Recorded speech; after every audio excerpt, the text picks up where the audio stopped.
Alright, what's happening, y'all, man? It's your boy Rico from Street Scores coming with a Rico report. We're going to talk about some stats that have come out, breaking down whether or not Carson Wentz is an elite deep ball quarterback. Is he up there with the Patt Mahomes, the Russell Wilsons, the Justin Herberts? Also, going to update y'all on the Washington cap space and talk about a few free agents that we may want to target. Most notably, of course, Landon Collins, and we're going to break down why.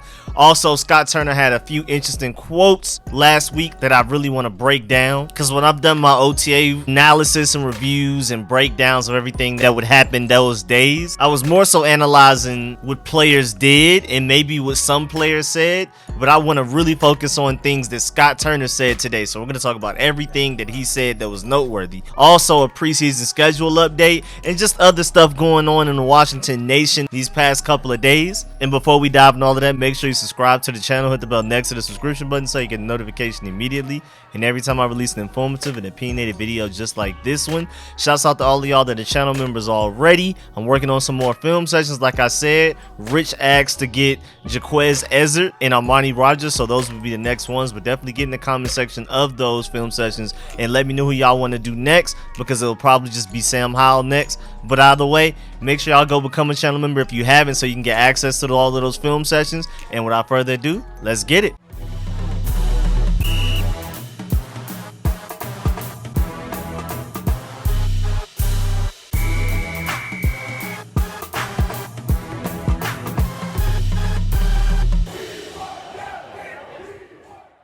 Alright, so let's start with Carson Wentz. Next gen stats, y'all know they look at every snap, every throw of every quarterback that's ever existed and everything. Like, they're really detailed with their stats, and they came out with a list, an article that says next gen stats, top 10 NFL deep passers of 2021. And he also pointed out that 3 quarterbacks are playing for new teams in the 2022 season. Number 10, you have Aaron Rodgers. Number 9, you have Derek Carr. Number 8, you have Russell Wilson. And then in at number 7, you have Carson Wentz. Above him, you have Patt Mahomes at 6, Matthew Stafford at 5, Justin Herbert at 4, Kyler Murray at 3, Matt Ryan at 2, and Josh Allen at 1. But again, most importantly for us, Carson Wentz was number 7. He had a 43.4% deep pass completion percentage, a CPOE of plus 10.1%. They gave him a passing score of 93, which is literally tied with Patt Mahomes. If you're going based on their passing score, which is what this is in order of, technically Carson Wentz and Patt Mahomes are tied for 6th. Patt Mahomes had a slightly better passer rating, but Carson Wentz had a slightly better completion percentage and a higher CPOE. So they're really close, like neck and neck. And then again, number 5 is Matthew Stafford, and it goes on and on. But the stats don't lie, man. And I just wanted to talk about that and reveal that to y'all, because I'm really excited about how a lot of our weapons will finally be utilized to their full potential.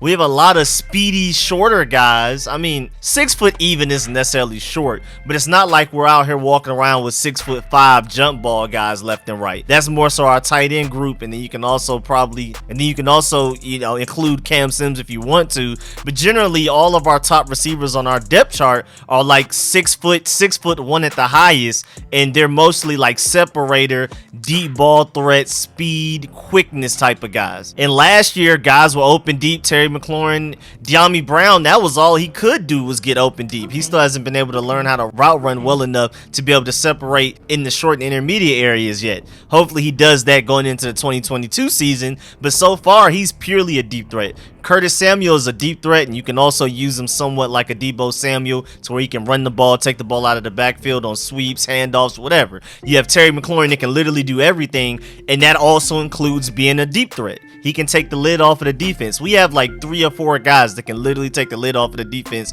and last year it didn't matter because Taylor Heinicke either didn't have the arm to throw it or just simply didn't see it at all. And then now you add Jahan Dotson, who's already making plays in practice, who's already making deep threat plays specifically as well. Carson Wentz is already finding Jahan Dotson deep down the field in OTAs. And so this team should be very explosive. If Carson Wentz was 7th in the NFL as far as deep passers go, I feel like that should easily be his floor this year, just based on what's around him. Because granted, the Colts had a better run blocking offensive line, but you can definitely argue the Washington Commanders have a better pass blocking O-line. And receiving group wise, this is the best one he's ever had in his career. I mean, I would say just Terry McLaurin alone is the best receiver he's ever thrown to in his career so far. And sadly, he hasn't actually even thrown a pass towards him yet. Terry McLaurin hasn't been in OTA, so he's been throwing to Jahan Dotson. He's basically stepped up as the #1 receiver so far, as maybe not depth chart wise, but as far as plays made and Carson Wentz looking his best, it's been when throwing to Jahan Dotson. But again, if he was number 7 last year as far as a deep ball passer goes, basically tied 6th with Patt Mahomes,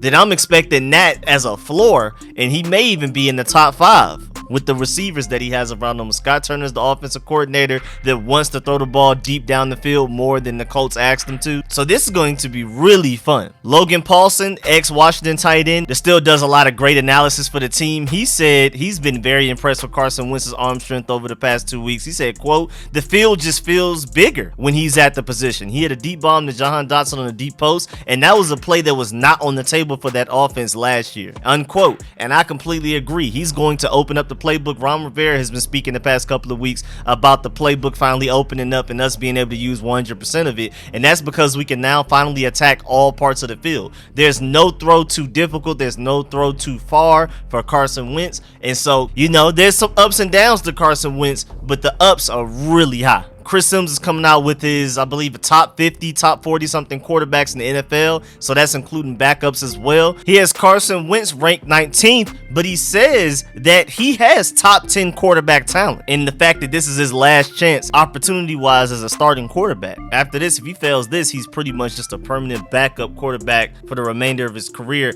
And does he even have the backup quarterback type of personality? So even that may be a long shot. So this is his last opportunity again. Chris Sims feels like Carson Wentz is top 10 talent, and I agree, but he has him at 19 because he's just not too sure how he's going to actually go out there and perform, how consistent he's going to be, and all of that type of stuff. But at the end of the day, this is going to be very fun to watch because we're going to have throws deep down the field. Whether it works or not, at least we're going to try this season. And I think it will work out, honestly. Speaking of the offense, let's go to Scott Turner. He spoke about several players so far. As far as Cole Turner goes, he said that Cole Turner has been great so far. Some rookie mistakes, obviously, but for the most part, he's playing fast and looking good doing it. He also said that Cole Turner has a really good catch radius and is an easy target for quarterbacks, especially guys like Carson Wentz, whose favorite targets have been bigger receivers so far in his career. Again, like I've said several times, with Michael Pittman for the Colts and for the Eagles, Zach Ertz, Dallas Goedert, Alshon Jeffrey. Now, granted, he's never had a speedy, separating receiver as good as Terry McLaurin in his career so far. So maybe once he gets that, he'll like to throw to that as well. But so far, history has shown us he likes to throw to bigger guys. And Cole Turner may be that guy to step up as that true, dependable red zone threat for Carson Wentz so far until other guys step up. Maybe Cam Sims, maybe Samus Reyes, maybe Logan Thomas. But Logan Thomas is not 100% healthy right now. He may not even be ready to go week 1. So Cole Turner may contribute a lot more in his rookie season than a lot of people expect. Then Scott Turner, speaking about Jahan Dotson, he said the game doesn't look too big for Dotson. He doesn't say a lot, but he does his job well. And the thing I mostly take from that, of course, the personality wise, he doesn't do too much talking. He just goes out there and gets the job done. But most importantly, the game doesn't look too big for him. And that's not even just mentally, that's physically as well. Because my worry with Jahan Dotson is that we may have to start him in the slot early in his career until he can learn how to beat press man coverage and things like that, because he is a smaller guy. But apparently so far in OTAs, he hasn't played like it. And it sounds like we should be able to even play him outside. And I think ideally, best case scenario, Terry McLaurin's your X, Jahan Dotson's your Z, and Curtis Samuel is starting in the slot. But I think early on, Jahan Dotson may have to start in the slot so that we can keep him away from the physicality that goes on the outside. But we'll see. So far in OTAs, it sounds like we may be optimistic about him being able to escape that fate sooner rather than later. Then speaking of Sam Howell, and this is a guy that a lot of us are excited about, especially if Carson Wentz doesn't end up working out. Scott Turner said about Sam Howell is that he's learning and that he has done a good job of learning the playbook. Too early to tell when he will be ready, but Turner is excited about Howell and what he could be. So far Sam Howell is impressing. He still has a long way to go, but he's definitely ahead of where people thought he may be at this point, especially like mentally, as far as learning the playbook, knowing what calls to make at the line of scrimmage, things like that, all of the mental stuff.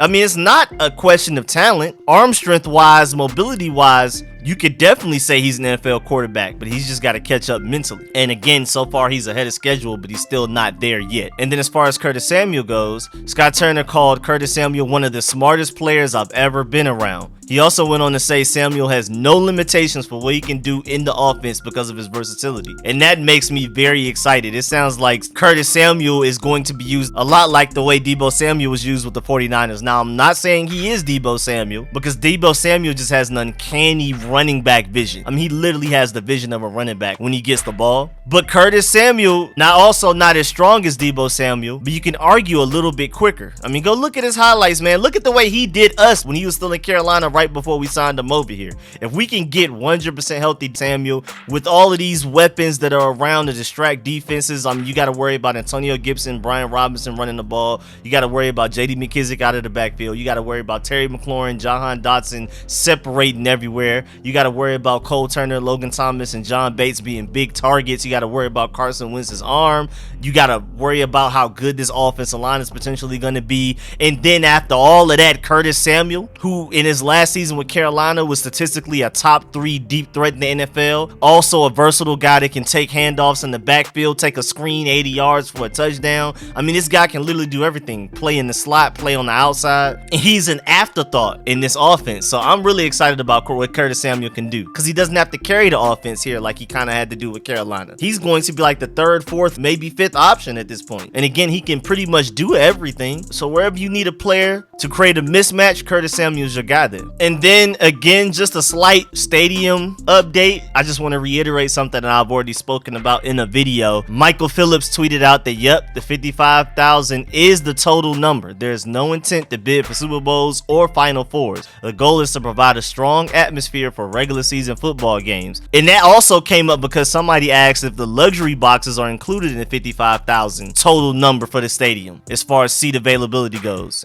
And that's what Michael Phillips was saying yes to. That includes the luxury boxes. But again, he also expounds upon the fact that Washington isn't even trying to host Super Bowls or Final Fours. That is not the goal. The goal is literally for us to dominate the stadium, for it to feel like a strong home atmosphere full of DMV, full of Washington Commander fans. That's the purpose of the stadium being so small. Also, an update on the preseason schedule. August 13th, we play the Panthers at 1 p.m. in Maryland. And like I've already reported in a previous video, right after that is when we cut the roster from 90 to 85 players. Then August 20th, we play in Kansas City against the Chiefs at 4 p.m. for our second preseason game. And after that, we go from 85 players to 80. And then August 27th, we play the Ravens in Baltimore, 7 p.m. And that's when we go from 80 to 53 players as far as roster cuts go. And that's our final 53-man roster right there. And then to update everybody on cap space, we are 7th in cap space in the NFL, of course, out of 32 teams after the post June 1st cuts happen. Remember, we released Landon Collins, and our official cap number is $18,308,265 worth of cap space. Again, 7th in the NFL.